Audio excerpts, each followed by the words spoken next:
Je suis en train de lire L'armure du Jacolas de Manu Larsonnet. C'est la série Valérian qui est revisitée. Donc moi, Valérian, je lisais ça quand j'avais 12 ou 13 ans, donc c'est assez agréable à lire. C'est plutôt sympa de pouvoir se poser et de lire les BD de la sélection. Alors, je suis en train de lire une BD. Alors, c'est un petit peu futuriste. L'histoire, en fait, on dirait que c'est un complot. Des gens ont été enlevés aux quatre coins du monde et puis ils sont ramenés dans un centre. Je me baladais et puis j'ai vu qu'il y avait les BD et des sièges. Alors, j'ai saisi une BD et j'ai commencé la lecture. C'est très bien. On peut lire les BD qui sont en sélection. Et voilà, on peut se faire une idée soi-même. J'avais déjà regardé quelques BD sur le site internet de la BD d'Angoulême. Et puis voilà, j'en ai reconnu quelques-unes là, et j'en ai essayé d'autres. Pour respecter un peu l'esprit, j'ai essayé de trouver des solutions graphiques qui soient assez libres. J'ai travaillé en grand format, chaque case séparément, en utilisant ce qu'utilisaient les artistes à l'époque dans les académies, donc le fusain, le crayon, le charbon. Voilà, j'ai essayé de me mettre un petit peu dans cette ambiance-là et toujours de dessiner comme si j'avais un modèle devant moi que je n'avais malheureusement pas, mais en allant vers un côté un petit peu peut-être imparfait et un petit peu improvisé, mais qui reste assez vivant et surtout de retrouver à travers un format plus grand une proximité avec l'idée du dessin académique et de la peinture.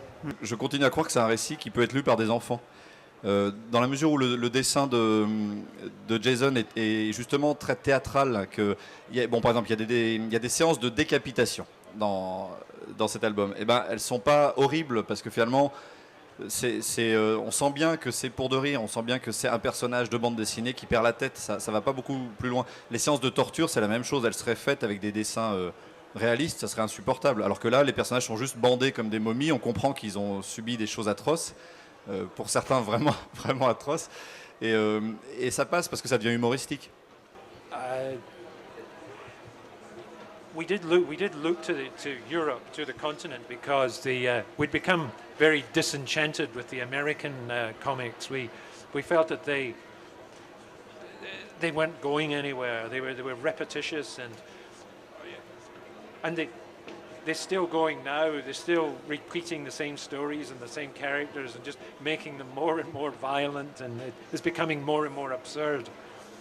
Donc à l'époque, on s'est vraiment tourné vers l'Europe parce qu'on ressentait un désenchantement vis-à-vis des comics américains qui répétaient inlassablement les mêmes histoires, ce que je trouve qu'ils continuent à faire en ce moment en y rajoutant simplement beaucoup plus de violence. Donc on s'est vraiment tourné vers l'Europe à ce moment.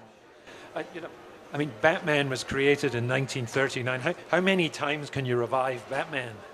Batman a été créé. Before it becomes, dull and uninteresting. Donc Batman a été créé en 1939. Alors combien de fois est-ce qu'on peut faire revivre Batman, le revitaliser avant que ça devienne parfaitement ennuyeux? C'est une vulgarisation scientifique, mais par l'humour. Voilà, à la base, il y a de la documentation. Mais une vraie grosse documentation quand même. Ouais, de la grosse documentation, à mon échelle, hein, parce que je ne suis pas scientifique, mais je passe pas mal de temps à la bibliothèque. J'essaie d'amasser le maximum de documentation. C'est ce que j'appelais une grosse documentation.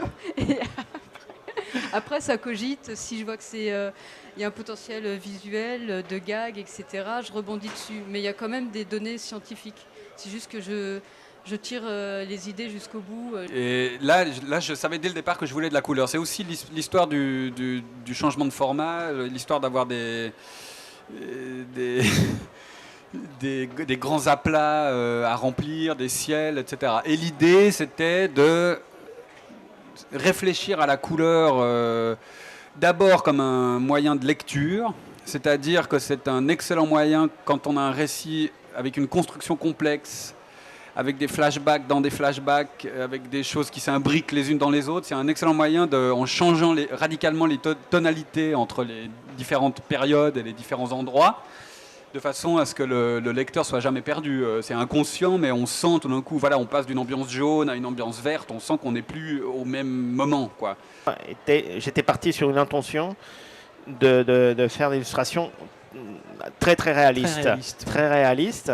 Et au début de l'album, j'ai eu envie d'ajouter une pointe de caricature pour bien séparer les personnages et pour réinterpréter les personnages des autres dessinateurs, d'Eric Stallner ou Marbogne, en y apportant quelque chose de différent. Donc j'ai caricaturé, notamment je me suis amusé à caricaturer un petit peu les personnages de Marbogne, qui est un traité réaliste impeccable. Et je me suis amusé à les caricaturer un peu, mais au fur et à mesure, après, quand ces personnages-là disparaissaient et que les autres personnages, notamment Vedder, Issa et Mac, apparaissent, bon, disons que de façon naturelle et sans l'avoir prémédité, je me suis retrouvé avec une galerie de personnages plus réalistes que je n'avais pas envie de trop caricaturer, peut-être. Au début, j'ai un peu tâtonné parce que je ne suis pas un grand spécialiste non plus. Donc, c'est vrai que le Messerschmitt a eu un certain nombre de déclinaisons. Mais, et au début, j'avais tendance à le dessiner un peu comme un Messerschmitt classique, celui qui est bien connu des amateurs de guerre, enfin de la bataille d'Angleterre, par exemple. Et puis, petit à petit, j'ai un peu affiné, disons, ma connaissance de cet avion.